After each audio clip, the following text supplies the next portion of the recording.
నమస్తే అందరికి ఎట్లున్నారు వెల్కమ్ టు ఖతర్నాక్ వార్తలు మరి డీజే టిల్లాడు వచ్చినట్టు ఎట్లుండే కాలి మర్ఫా ఉంటది చలో ఎట్లైనా కాడికి నడురే పార్లమెంట్ ముందట పంచాయతీ అరెస్ట్ అయిండు రాహుల్ గాంధీ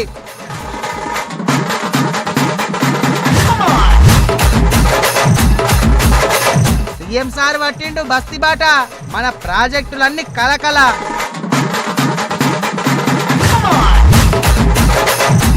సురేఖక్క ఇంటి మీదకి వచ్చిన కార్మికులు ఇయ్యన ఏదట అక్షయ పాత్ర ఓళ్లకు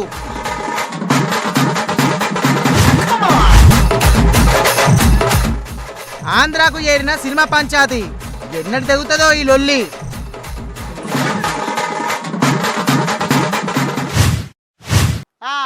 ఇక వానలు జోరుగా పడుతున్నాయి కదా అంతటా హైదరాబాద్లో అయితే పగలంతా ముసురు పడుతుంది చీకటి పడితే చాలు అదేందో వానదేవురికి పట్నం జనాల మీద పారం అవుతున్నట్టే కొడుతుంది ఇక వానకాలం వానలే పడతాయి పడలే కదా ఇక మరి ఇండ్లను ఊర్లను ముంచితే గోస అవుతుంది ఇప్పుడు ఈ వాన వార్తనే చూసిన కానీ అట్లట్లా మన ప్రాజెక్టుల పొంట పోయి చూసేద్దాం రండి ఎట్లున్నాయి మరి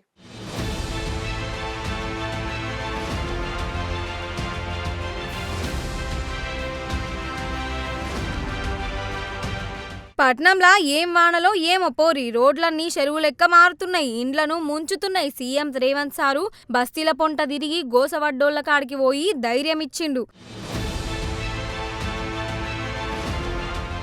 ఇటు మన ఊర్లలో కూడా వానలు బాగానే పడుతున్నాయి కదా నదులు చెరువులు పొంగిపోతున్నాయి కొన్ని జాగాలల్లా కట్టలు తెగిపోయి తొవ్వలు బంద్ అవుతున్నాయి వాన కష్టాలు గిట్లుంటే మన ప్రాజెక్టులు మాత్రం నీళ్లతోని కలకలలాడుతున్నాయి వల్ల ఆగో నాగార్జున సాగర్ ఇవ్వడం నిండుకున్న కుండ లెక్క అంటారు చూడు ఇది గదే మనకాడ కురిసే వానలు అటు మీది బాజికెళ్ళొచ్చే వరదలతోని సాగర్ ఎండిపోయింది 8 గేట్లెత్తి నీళ్లను కిందికి పంపిర్రు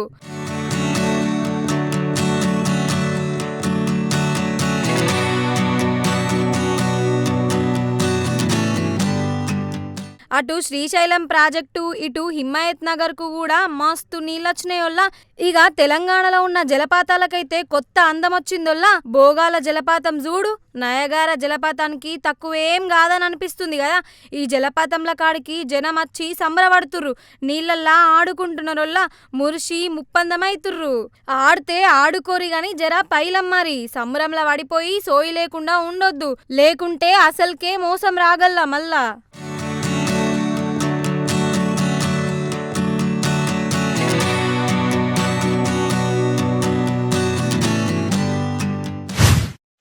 ఇక ఇప్పుడు మిమ్మల్ని ఢిల్లీకి దొరకబోతారు రండి అర్జెంటుగా పార్లమెంట్ కాడికి పోవాలి పార్లమెంట్ అంటే అధ్యక్ష అని ఎంపీలు సెంటర్ మినిస్టర్లు ఇచ్చే స్పీచ్లు వినేందుకో లోపల నడిచే లొల్లులకు చూసేందుకో కాదు పార్లమెంట్ లోపల కంటే బయటనే లొల్లు ఎక్కువైతుంది కదా రాహుల్ గాంధీ సార్ను పోలీసులు అరెస్ట్ కూడా చేసిర్రు మరి రాహుల్ గాంధీ సార్ చేసిన తప్పేంది కావచ్చు లొల్లు ఏంది కదా అరుచుకుందాం రండి చలో ఢిల్లీ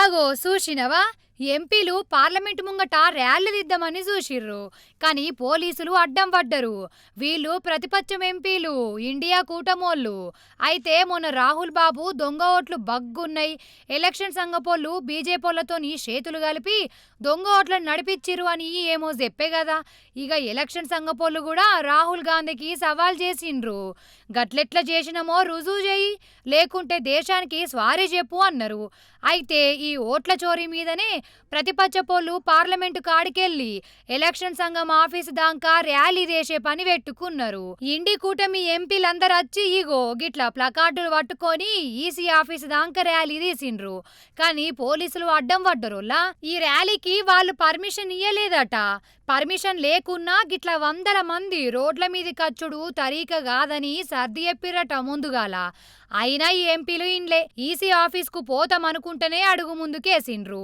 బార్కెట్లెక్కి జంపింగులు వేసిర్రట మరి పోలీసులు ఊకుంటారా వాళ్ళని గిట్లా ఎక్కడికక్కడ ఆపిర్రు పోలీస్ వ్యాన్లో వేసిర్రు రాహుల్ గాంధీని ఆయన షెల్లె ప్రియాంక గాంధీని కూడా పోలీస్ టౌన్ కు తోలుకపోయిండ్రు ఈ ప్రతిపక్ష పోల ర్యాలీతోని పార్లమెంటు బయట లోపలంతా ఆగమాగమే అయింది కథ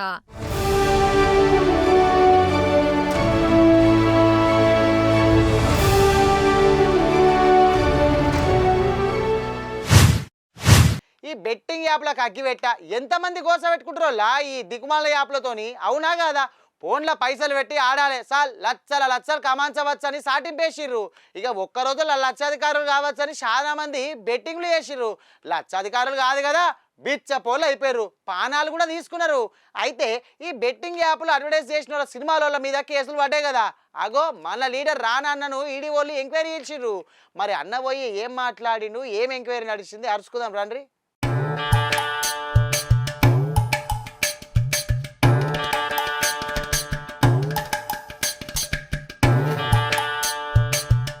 మన లీడర్ రానా అన్నను కూడా ఈడీఓలు విచారణ చేసిర్రులా. దగ్గర 4 గంటల సేపు కూసోబెట్టి ఎంక్వైరీ చేసిండ్రట. గట్లెట్ల బెట్టింగ్ యాప్లను అడ్వర్టైజ్ చేసినావు, వాళ్ళు ఏ పాటి పైసలు ఇచ్చిర్రు, నీ బ్యాంకులా ఎంతగానం పైకముండే, ఎన్ని చేసినావు, ఎంత ముట్టింది, ఈ గోగిట్లా అడుక్కుంటూ పోయిర్రట. ఇక దానికి రానా అన్న జవాబులు చెప్పుకుంటా ఈయన బ్యాంకు ఖాతాలన్నీ ఆఫీసర్ల ముంగట పెట్టిండు.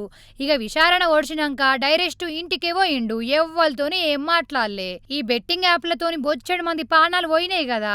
హైదరాబాద్ పోలీసులు ఈ సెలబ్రిటీల మీద కేసులు పెట్టిండ్రు. ఆ కేసులు పట్టుకొని ఈడీఓలు ఈ సెలబ్రిటీలను ఒక్కొక్కలను విచారణ చేస్తుండ్రు పైసల గురించి. ఫస్ట్ ప్రకాష్ రాజును 6 గంటలు ఎంక్వైరీ చేసిండ్రు. అటెనక విజయ్ దేవరకొండనేమో 4 గంటలు విచారణ చేసిర్రు. అన్నట్టు 13వ తారీఖు నాడు మోహన్ బాబు బిడ్డ మంచు లక్ష్మక్కను పిలుస్తారట. ఆ అక్క కూడా వేసిందట కదా బెట్టింగ్ యాప్ల అడ్వర్టైజులు. బుధవారం నాడు ఆమె విచారణ ఉంటది. ఏం బెట్టింగ్ యాప్లో ఏమో పోన్రి. ఈ సెలబ్రిటీలేమో వెనక ముందు చూసుకోకుండా ఏది పడితే అది అడ్వర్టైజ్ చేస్తారు. వీళ్ళని నమ్మి జనాలు గోసపడ్డరు. గిట్లనే అంటుర్రోల్లా.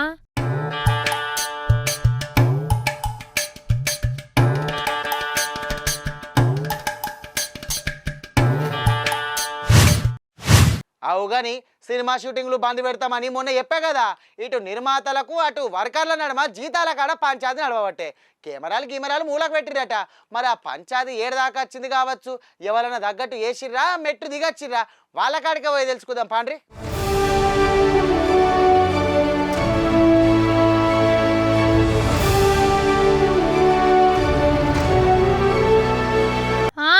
సినిమాలోల పంచాది ఆంధ్రకు పోయిందోల్లా. అంటే నిర్మాతలు అక్కడి సర్కారోళ్ళ ముంగట పెట్టిర్రు.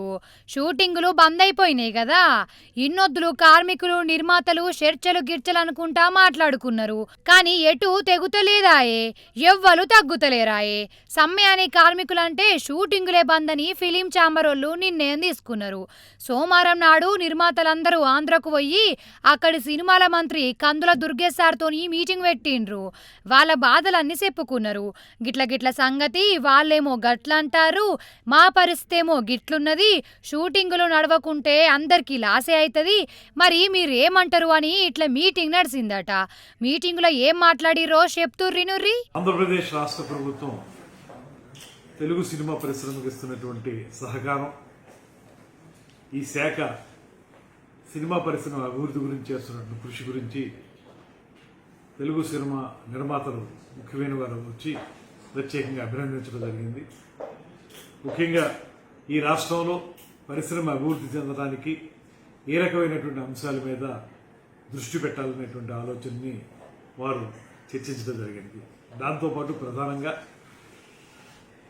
సినిమా పరిశ్రమకు సంబంధించినటువంటి వివిధ అంశాల మీద 24 క్రాఫ్ట్స్కి సంబంధించినటువంటి అభివృద్ధి మీద ముఖ్యమంత్రి గారితో అదేవిధంగా ఉప ముఖ్యమంత్రి గారితో ఒక సమావేశం ఏర్పాటు చేయాల్సిందిగా వారు కోరడం జరిగింది.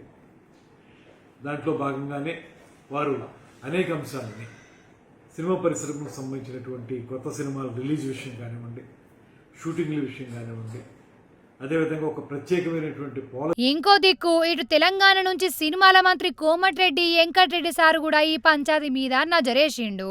సారు కూడా ఫిలిం ఫెడరేషన్లతోని మాట ముచ్చట పెట్టిండట. మరి మీటింగుల ముచ్చట్లయితే నడుతున్నాయి కానీ ఈ పంచాయతీ ఎన్నడు దిగుద్దో, ఎవరు తెంపుతారో, షూటింగులు ఎన్నడు స్టార్ట్ అవుతాయో చూడవలసి ఉన్నది.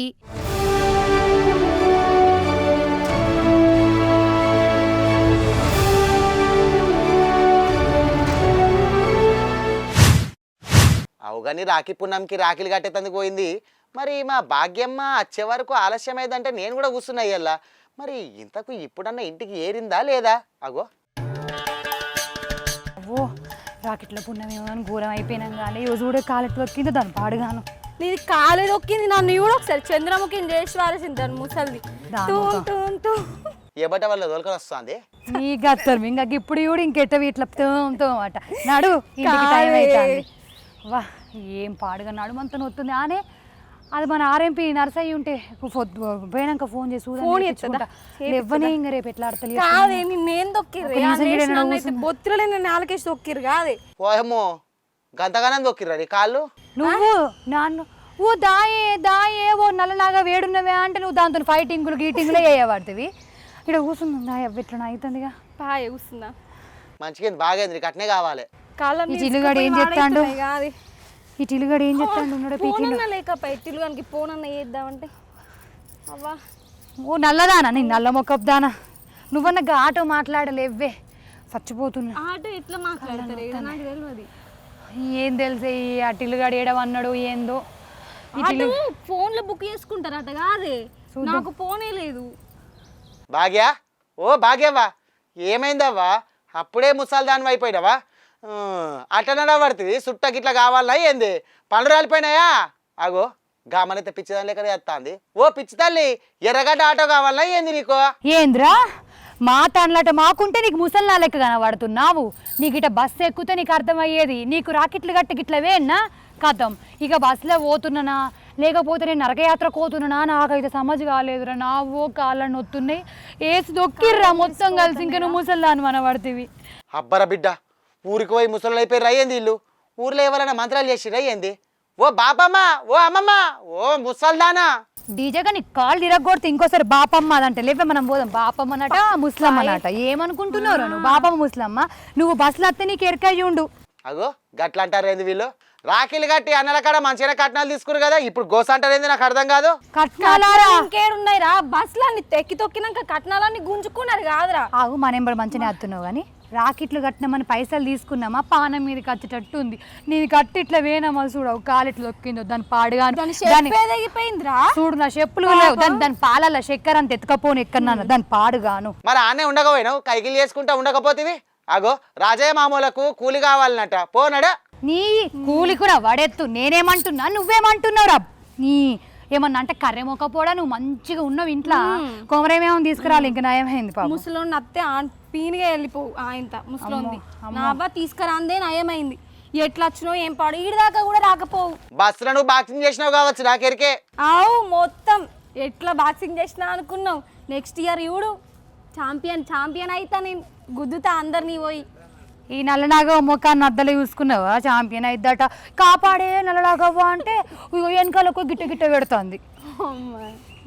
నేను రాకపోతే నిన్ను మొత్తం ఎక్కి దొక్కుతారు ఓ నల్ల మొక్క దాని ఆటో మాట్లాడి ఓల్చట్లేవు కానీ నాకు మాట్లాడరా అదే వాళ్ళని అడుగుదాం. అరే డీజే చెప్పురా. సరే నా ప్రయాణం సంగతి అటెనక ఇంట్లో సర్ది పువ్వు ఉన్నది అది జర పోపేసుకొని తినుండ్రి. పోతా పోతా సాయి పత్తా పొట్లం పట్టుకపో వచ్చే వరకల్లా సాయి బోటు పెట్టు. ఇంకా తిండేడ పట్టే తట్టుందిరా ఇంట్లో ఇంకా తిండి తినే తట్టున్నా అది కడుపంతా నొయ్యబట్టే ఉబ్బరం పెట్టబట్టే.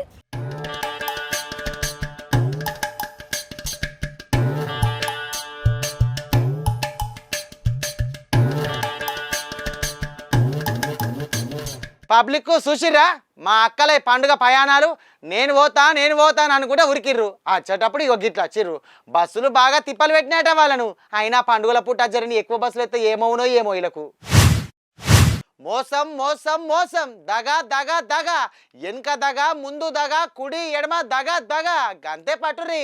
ఇక మందనే కాదు సందు దొరికితే చాలు సర్కారునైతే ముంచేటోళ్ళు మోపోయారు మొత్తం చుట్టుముట్టు అంతేనే కదా.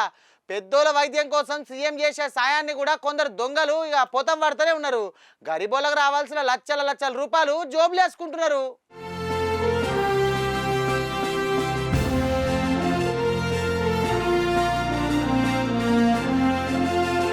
ఈ అన్యాయాలకున్న వాడెత్తు గింత అద్మానమా? అసలు వాళ్ళేం మనుషులు? అరే వైద్యం కోసం సర్కార్ నుండి సాయంగా వచ్చిన పైసలను కూడా ఇయ్యవలసిన వాళ్ళకి ఇయ్యకుండా నడిమిట్లనే మాయం చేసే ఆఫీసర్లను ఏమనాలి ఏం చెయ్యాలి? అయితే సూర్యాపేట జిల్లా కోదాడలనొల్ల సీఎం రిలీఫ్ ఫండ్ పైసల పెద్ద కుంభమేళనే నడుస్తుంది కాదు.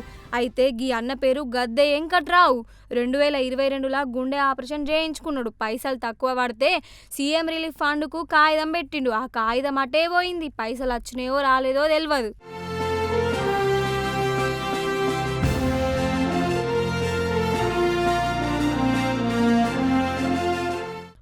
3-4 ఏళ్ళు గడిచినాయి కానీ ఎందుకో ఏమో ఆ రెడ్డన్నకు ఆ రిలీఫ్ ఫండ్ యాదికొచ్చింది. అసలు అప్లై చేసిన పైసలు ఎందుకు మంజూరు కాలేదని ఎంక్వైరీ చేసిండు. ఆ ఎంక్వైరీలా ఈ అన్నకే మల్లో మల్క గుండెపోటు వచ్చినంత పనైంది. ఎందుకంటే ఈయన కాగితం పెట్టిన నాడే రూపాయల మంజూరైనాయట. ఈయన పేరు మీద సర్కారోళ్ళు ఇచ్చిరట. కానీ ఈ ముచ్చట ఈయనకే తెలియదు. నడుమ ఉన్న ఆఫీసర్లు ఈయన దాకా రానియలే. నడిమిట్లనే పైసలు పోతం చేసిరు.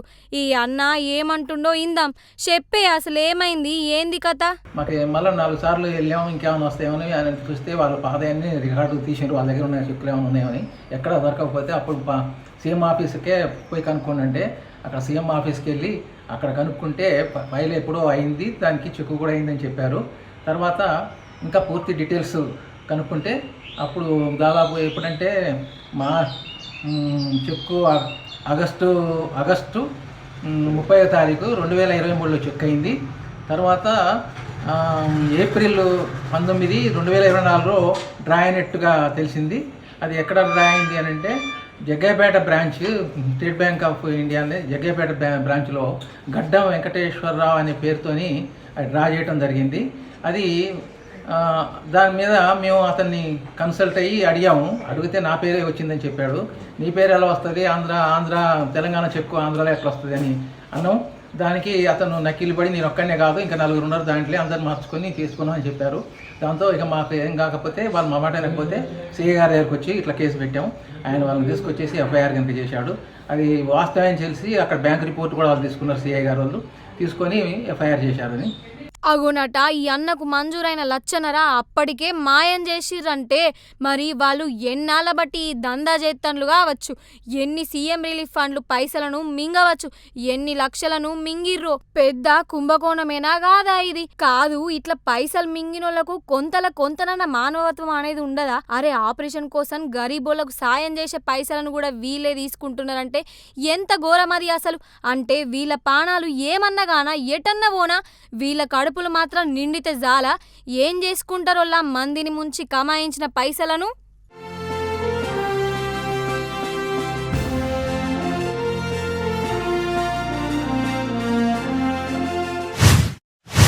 ఆలు మొగలు అన్నప్పుడు లొల్లులు జగడాలు అయితేనే ఉంటాయి. ఎవరింట్లో లేవు చెప్పుర్రి?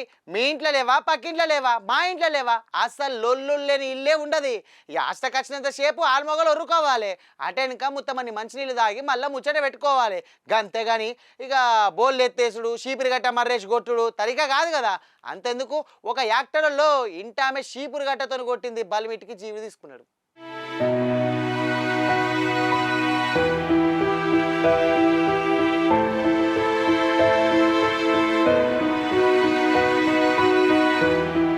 అయ్యయ్యో రామచంద్ర, అసలు కాలం ఎటు పోతుంది? జనం దిమాకులు ఏమైతున్నాయి? ఆలు మొగల నడుమ అసలు ప్రేమలు ఎటు పోతున్నాయి?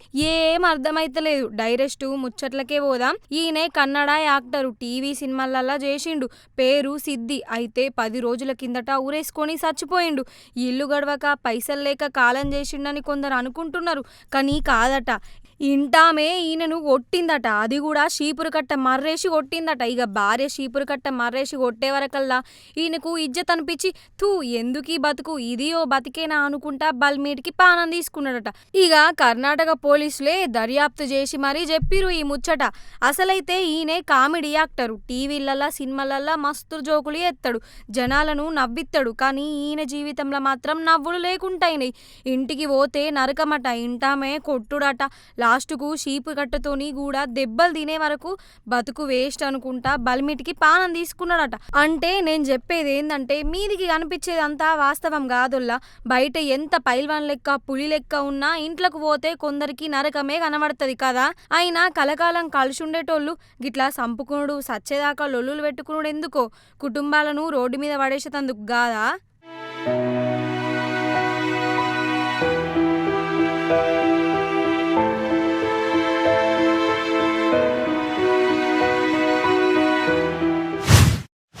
అవుగాని మన తెలంగాణ రాజకీయం వార్తలు చెప్పుకోలే కదా. అమ్మో గట్ల చెప్పుకుంటే పోతే ఏమనున్నదా, లీడర్లు అందరూ నా మీద పడతారు. చూసినావా ఈ డీజేటీలు గారు రాజకీయ లీడర్లు దేక్తలేడు.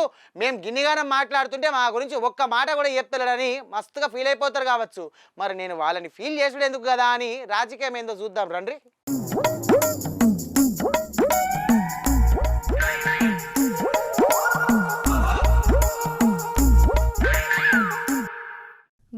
గా వార్త కొండా సురేఖక్క వార్త.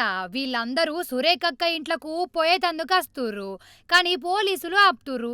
మరెందుకు గిట్లా చేస్తాండ్రంటే చెప్తాగుర్రి. మన స్కూళ్ళల్లా మధ్యాహ్నం భోజన పథకం ఉన్నది కదా, ఈ పథకాన్ని ఇన్నొద్దులు ఇక్కడి కార్మికులే చూసుకునేటోళ్ళు. కానీ హన్మకొండ జిల్లాల ఈ కాంట్రాక్టును అక్షయ పాత్ర సంస్థకు ఇద్దామని విద్యాశాఖోళ్ళు నిర్ణయం తీసుకున్నారట. అంటే వండేది వాళ్ళే, సప్లై చేసేది వాళ్ళే, ఈ కార్మికులతోని సంబంధం ఉండదన్నట్టు.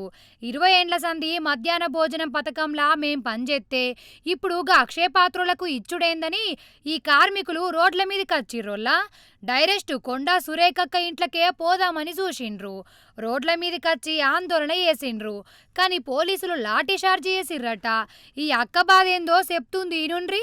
వరంగల్ మండలం కిలావరంగల్ మండలానికి సంబంధించిన మధ్యాహ్న భోజన పథకాన్ని కార్మికులకు ముందస్తు సమాచారం ఇవ్వకుండా 25 సంవత్సరాల నుంచి వాళ్ళు పనిచేస్తుంటే లెక్క ఖాతరు కూడా చేయకుండా ఈరోజు అక్షయ పాత్రకు గవర్నమెంట్ ఇవ్వడం చాలా దురదృష్టకరం. దీన్ని సిఐటిగా తీవ్రంగా ఖండిస్తూ ఉన్నాం. వెంటనే రద్దు చేయాలని చెప్పేసి కూడా డిమాండ్ చేస్తూ ఉన్నాం. అందులో భాగంగానే ఈరోజు మంత్రి సురేఖ మేడం గారి ఇల్లు ముట్టడి కార్యక్రమానికి రావడం జరిగింది. మేడం గారు ఒక మహిళ అయ్యుండి సాటి మహిళల కష్టాన్ని అర్థం చేసుకుంటారని, మా సమస్యలను విన్నవించుకోవడానికి మధ్యాహ్న భోజన కార్మికులు ఒకసారి మీరు చూడండి, అందరూ 50 ఏళ్ళ పైబడి 60-65 ఏళ్ళ వాళ్ళు కూడా పనిచేసుకుంటారు. పిల్లలు తిండి పెట్టక వాళ్ళు స్వయం కృషిగా పనిచేసుకుంటూ బతుకుతున్న ఇట్లాంటి మహిళల మీద సాటి మహిళ అయ్యుండి ఇలా ఇవాళ పోలీసులను పెట్టి మమ్మల్ని అరెస్ట్ చేయించడం చాలా దుర్మార్గమైన పరిస్థితి. దీన్ని తీవ్రంగా నిరసిస్తా ఉన్నాం. ఇప్పటికైనా మంత్రి గారు దిగి రావాలి, మధ్యాహ్న భోజన కార్మికుల సమస్యను పరిష్కారం చేయాలి, అక్షయ పాత్రకి ఇచ్చేటువంటి నిర్ణయాన్ని తక్షణమే వెనక్కి తీసుకోవాలి. మా సిఐటి నాయకత్వాన్ని కేసులు పెడతామని చెప్పేసి తీసుకెళ్ళిళ్ళు. ఆగనట ఈ స్కీమ్ అనే కాదు, కొన్నొద్దుల సంధి వీళ్లకు జీతాలు కూడా ఇత్తలేరట నొల్లా. 8 నెలల సంధి బిల్లులే అత్తలేవట. ఆ బిల్లులు రావాలే అక్షయ పాత్రులకు ఈ పథకం అంటగట్టద్దు అని డిమాండ్ కూడా ఎత్తుర్రు. ఆఖరికి పోలీసులు వీళ్లను పోలీస్ టౌన్లకు పట్టుకుపోయిండ్రు.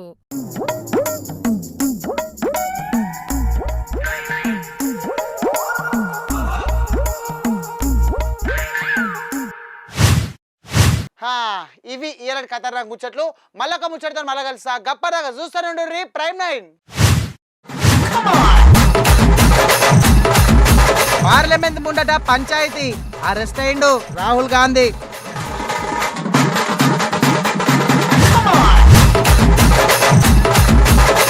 సీఎం సార్ పట్టిండు బస్తీ బాట, మన ప్రాజెక్టులన్నీ కలకల.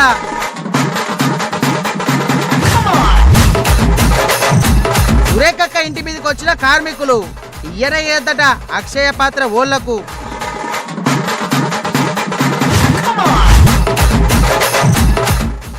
ఆంధ్రాకు చేరిన సినిమా పంచాయతీ ఎన్నటి తెగుతుందో ఈ లొల్లి.